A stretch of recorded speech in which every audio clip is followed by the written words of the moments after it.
their 80th and 76th birthday. Engineer Jonathan Ololade Alade and Dickness Abigail Adunola Alade.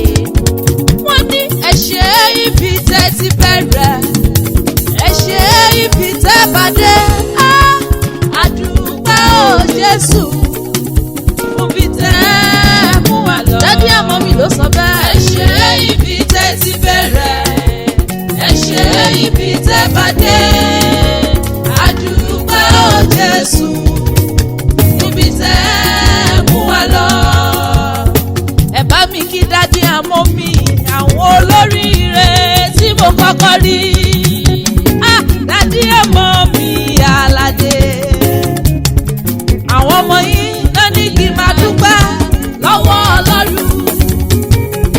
Wọ́n ní Queen Láàfin máa dúpẹ́ kó máa bá wa yọ ṣẹ̀ṣẹ̀ fọ́lọ́run ọba.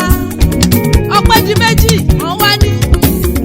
Mọ́mí o wá pẹ́ láyé, dádì o wá jẹ wọn mú. Wá pẹ́ láyé wà lálàáfíà nílé ayé. Iṣẹ́ tó ṣe lórí ọmọ kò ní já sásán.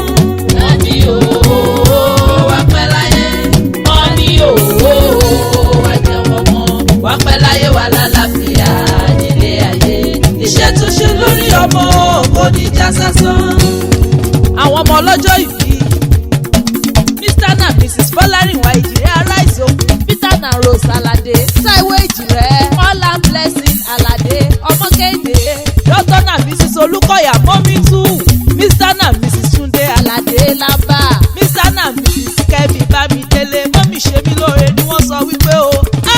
Dọ́pẹ́ wa gbẹ̀yìn wá, dọ́pẹ́ wa gbẹ̀yìn wá, dọ́pẹ́ wa gbẹ̀yìn wá, Olúwa dọ́pẹ́ wa ayérayé lórí dádì o, ọlọ́jọ́ ìbí lórí mọ́mí o, celebrate dọ́pẹ́ wa gbẹ̀yìn wá, dọ́pẹ́ wa gbẹ̀yìn wá, dọ́pẹ́ wa gbẹ̀yìn wá. Orin ọpẹ́ àti ìyìn la fi bọ ẹnu lórí ìyá ni wúrà bàbá ní jígí o. Kí la lè fa bíyamọ wé? Mr. and Mrs. Alade, mo bá yín yọ̀, mo bá yín dúpẹ́ fún àyájọ́ ọjọ́ òní o. Happy birthday to you, Engineer Jonathan Alade, 80 years lórí erùpẹ̀ ilẹ̀, oore ńlá látọ̀dọ̀ ẹ̀dá Èdùà ni. Dickness Abigail Adunola Alade, 76 years kì í ṣe kékeré nínú ayé o. Dádì àmọ́ mi, long life and prosperity. Mo ní bẹ́yìn bá kú méjì sẹ́nu mọ́mí sùìtì ní lọ́dọ̀ dádì. Dàtí tùsé ẹ ó lóra yín gbó o. Kẹ́ ẹ fọwọ́ pa ewu, kẹ́ ẹ fèrè ìjòkì lọ́lá Ọlọ́run ọba mi òkè. Ògbómọ̀ṣọ́ nílé o, ó yá kí n délé àwọn olóríire. Ibi tá a ti ń ja kàkà tó mẹ̀kọ́ yan gan. Ẹ̀yin lọ máa jímú tábà oògùn. Ogun òjà kókó wọn l'Ógbómọ̀ṣọ́ rí. Nílé bàbá tá a gbé bí yín lọ́mọ ni. Ọmọ ajílẹ̀ téńté ni yín. Ògbómọ̀jọ ògùn, ògbó ṣẹ́gi-ṣẹ́gi. Ògbó iṣu tí ń diyán, ògbó làgbàdo tí ń dẹ̀kọ́ yan gan. Ògbó lèrè tí ń dọ́lẹ̀. Ògbó bọ̀ ọjà olóòlọ́gbọ́n lórí. Òṣèbérè lọ́mọ ajílẹ̀ tètè bọ̀ ọ̀sẹ̀. Ọmọ ajagun gbadé ni yín. Nílé bàbá tá a gbé bí yín lọ́mọ. Akíkanjú nìran bàbá yín lójú ogun. Ẹ̀yin lajagun gbadé o. Ògbómọ̀ṣọ́ mójú ogun. Ọmọ àfòkò dàbí èṣù ọ̀dàrà. Ògbó dákun má bá ń jà yín ìlówó ẹbọ nílé o. Ògbómọ̀ṣọ́ ológbòdò kẹ̀ríkẹ̀rí lójú ogun.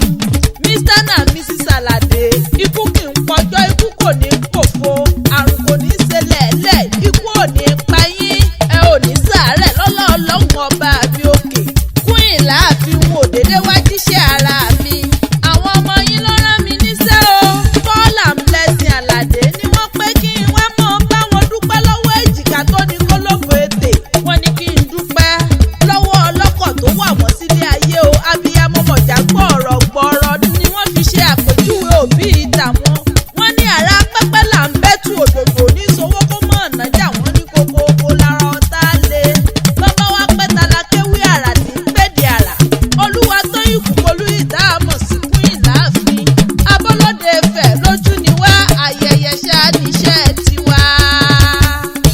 Mọ́mí o wá pẹ́ láyé, dádì o wá jẹ wọn mú. Wá pẹ́ láyé wà lálàáfíà nílé ayé.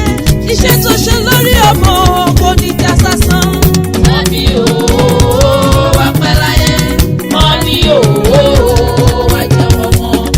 láyé wà láyé.